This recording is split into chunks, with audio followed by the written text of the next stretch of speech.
everyone, John here. I'm actually not free range exploring today. I actually had a purpose, so someplace that I've been wanting to come for a while and didn't make it quite this far because it is 18 miles of dirt road to get where I'm at. But it isn't all that far from Phoenix. I am on the backside of Four Peaks wilderness area, and I almost didn't do any filming because it's definitely a little dusty and hazy today, but still, the view is absolutely amazing.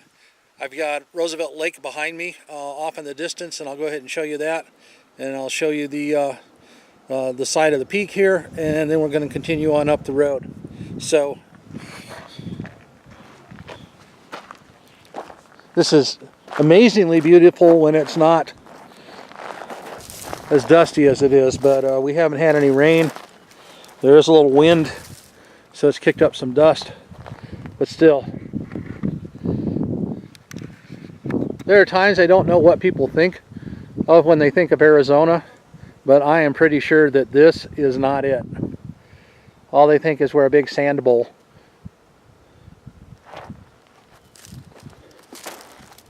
And I'm actually up at the beginning of pine trees. You'll see in one of those slides, one of my still photos, that when I made the turn I was at 5,700 feet. Actually 5,777 feet. And I'm higher than that right now, and I still got more to go. You can see the pine trees off in the distance. And the reality is, I am probably only 50 miles from Phoenix right now. Okay, we're going to keep heading up the road. See you in a bit. Just wanted to take a short video of this section of trail that I'm going through. Like I said, it is really pretty. We are still early April, but it's not bad right now. It's still a lot cooler than it is down in Phoenix, since it's supposed to be in the 90s today.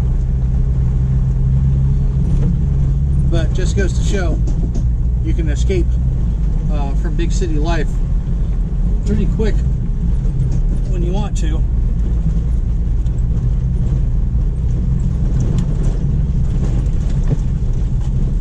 Here in a little bit we will be at a place called Lone Pine Straddle, which is kind of the end of the road here, at least as far as this trail goes. And then I can head back down, get to the main trail, and it'll still be another 10 miles before I get back to A Street.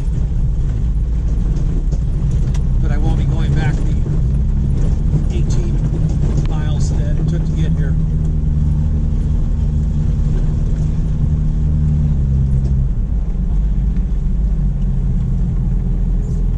Left or right?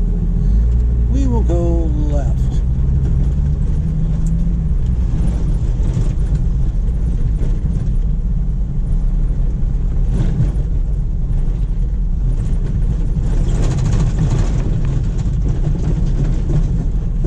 And there's a trail that heads down, so I might do a little hiking. All right, catch you in a bit.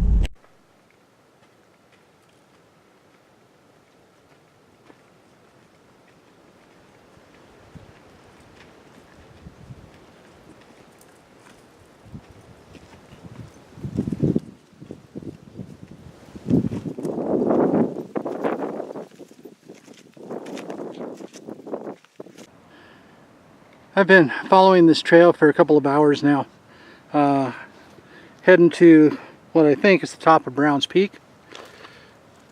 It has been steadily uphill. I am now at 6,600 feet, but along the way, and I don't know if I'm going to be able to catch this on the main peak, which is not this one, I spotted a dot of red, and it appears to be a mountain climber. I'm going to try to zoom in on it. Just kind of shows you how, see if I can find him up in here. There he is.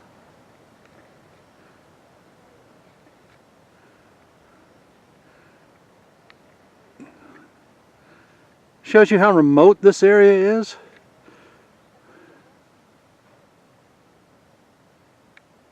There he is.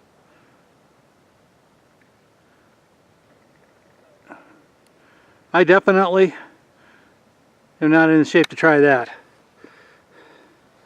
But even when you don't find mines and abandoned buildings, sometimes you just have to do this for the scenery. Off in the distance, and I'll see if I can clear the trees a little bit, you can still see Roosevelt Lake from a higher perspective. It's an amazing hike. I'm really tired. I'm going to keep going further because I'm close to the top of the one peak, I think. And I'd like to at least make it to the saddle. And then we'll shoot a little bit more from there. So, walk on along with me, and we'll see where we wind up. Okay, I'm at the end of the trail, and then some. I'll break out my GPS here in just a moment and record where I'm at. I'm not on the top of Four Peaks because that is an actual technical ascent, but I'm on the closest peak to it. Where I showed you that mountain climber, he was making the ascent on the tallest peak right behind us. I don't see him anymore. There.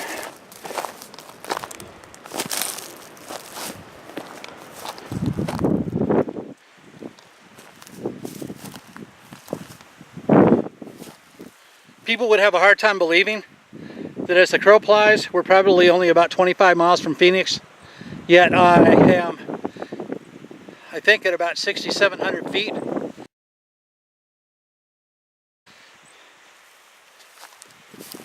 I wish that it wasn't windy, so we didn't have all this dust.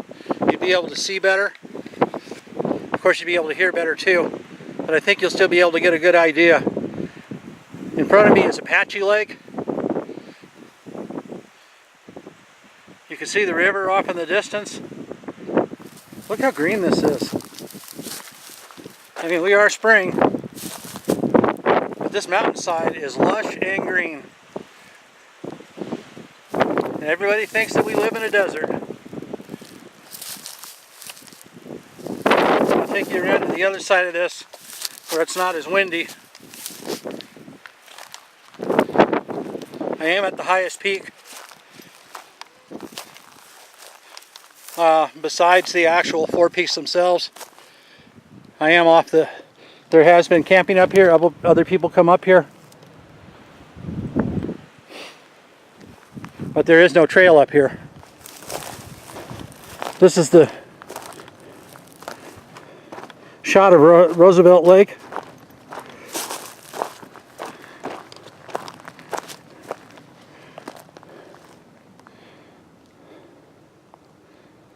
Again, everybody seems to think we live in a desert, and we don't. I mean, we do, technically. If we go south towards Tucson, you get a lot of sand. We are known for our haboobs, our big dust walls that go 1,000 feet in the air.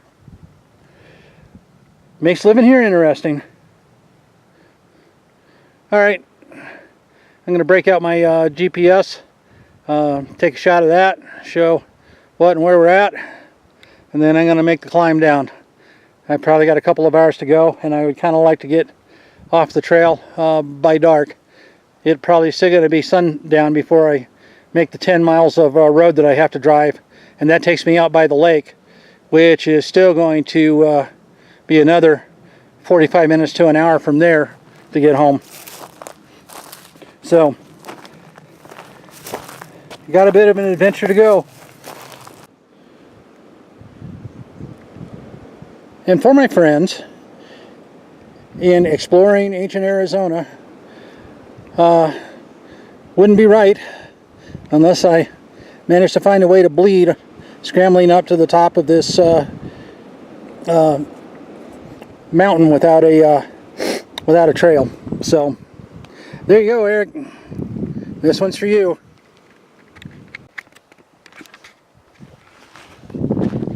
Okay. Still hiking down.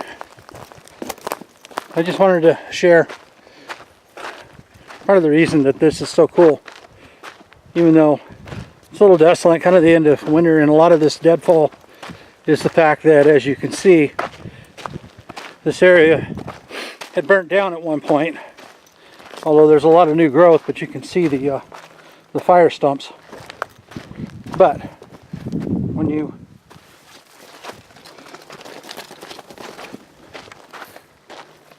look at the view you get as you take these hikes,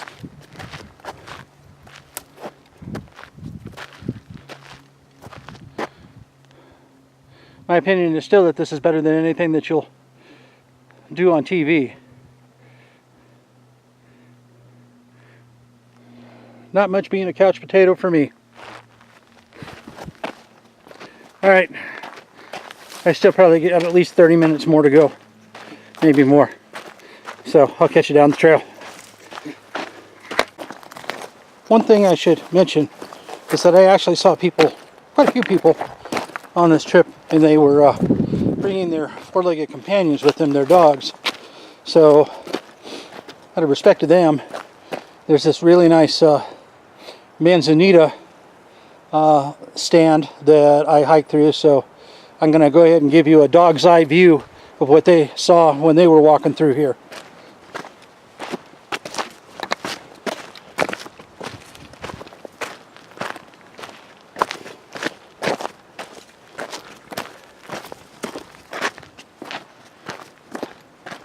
I mean, they've got 4 feet. It's really kind of tight for a, still kind of tight for a dog. They're sure-footed, but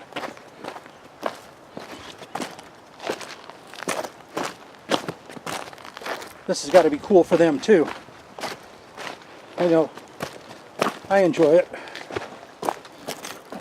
but they get a whole different perspective from their level than we do at our level.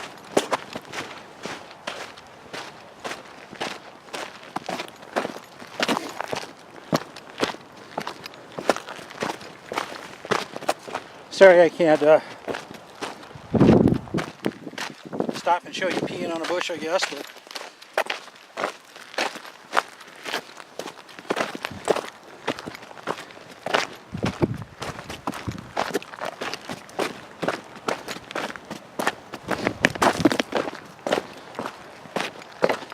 and it actually goes along this way for a while.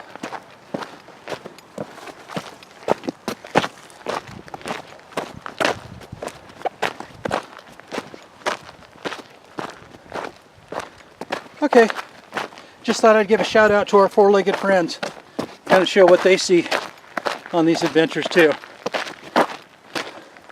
Talk to you when I get further down. Okay everybody, made it back to the Jeep.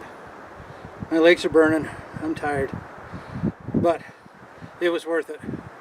The view is just amazing, as always. The Southwest has so many different diverse areas. I mean, I walked through manzanita, I walked through pine trees, I climbed out of the pine trees up to where it was barren.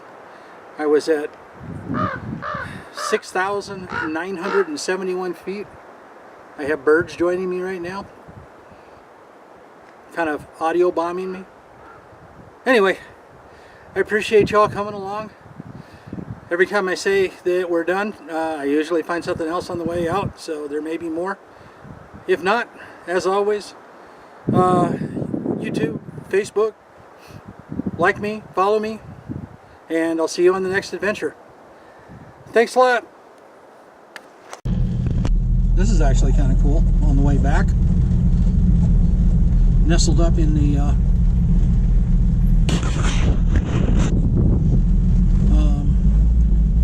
hills is this huge microwave tower. At least I'm assuming it's a microwave tower.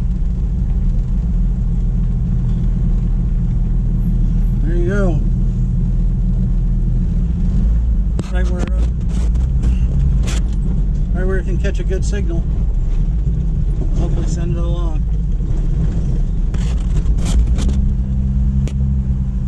Okay, I will admit that I have not gone back this way. This road is supposed to take us to, it says we got 8 miles to go, but this is going to take us to the vicinity of Roosevelt Lake, which you can catch little glimpses of off in the distance. It's smooth. I'm in two-wheel drive. It's better than the road that got me this far, because that was two-wheel drive also, but the washboard was so bad. I wouldn't be surprised if I rattled some stuff loose. At least my repair on my spare tire carrier has been holding up very well for the last few trips, so that's a bonus. I know that same washboard, I've been back here before, and it's in a previous episode. I think it was episode 6. Anyway, the spare tire carrier kept swinging open and I'd have to stop and they're trying to lash it down. So, thought I'd show the back way to Roosevelt Lake. Pretty amazing view of Roosevelt Lake. And a pretty steep one-lane road if you I mean, at least they have cutouts, but if somebody isn't paying attention and you get a drill full of another car, life's not good, because these are pretty steep cliffs.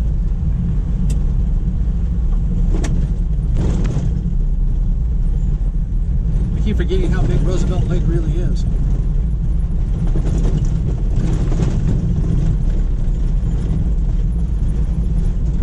I didn't spend a lot of time going to the lake, so I'm going to be spending some more time doing that. I mean, I don't have a boat, so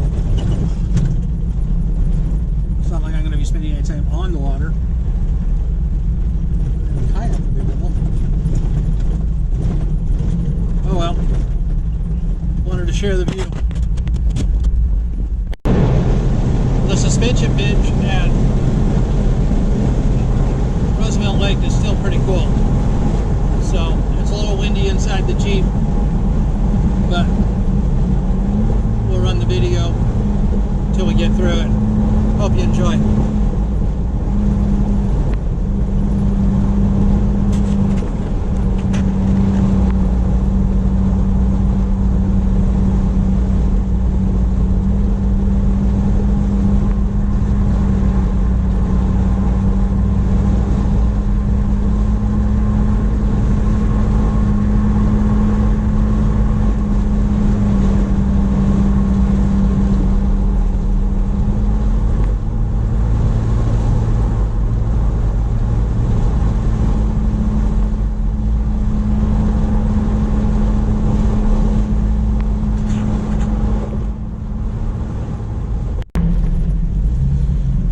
Actually taking Apache Trail right now, which is the back way from Roosevelt Lake to Apache Junction. It'll get dark long before I get home, but I can honestly say I have not been back this way in decades, so it will probably be totally different.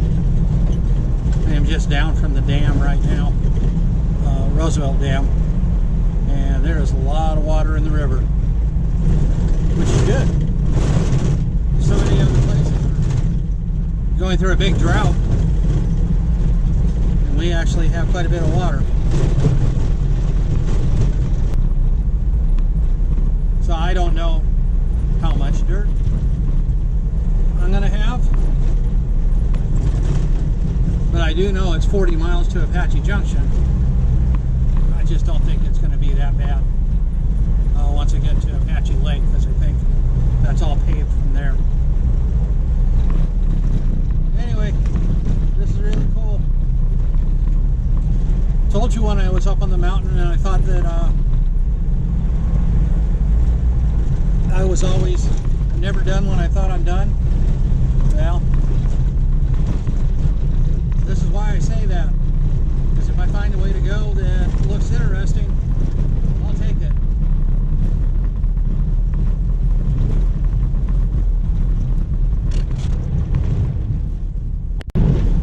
Another view of the river as it snakes its way through.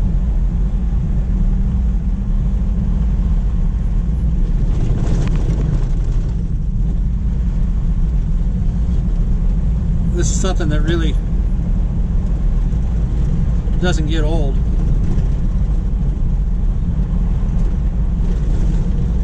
Too often we forget is really washboardy. Anyway, as I was saying, too often we forget how much beautiful area we have.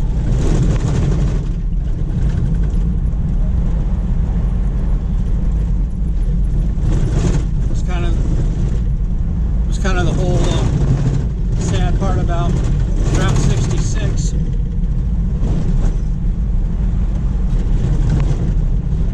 When the interstate system went through,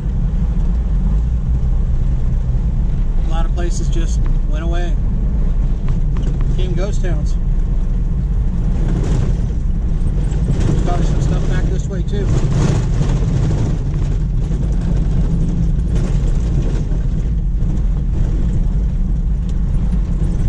At least that's still open.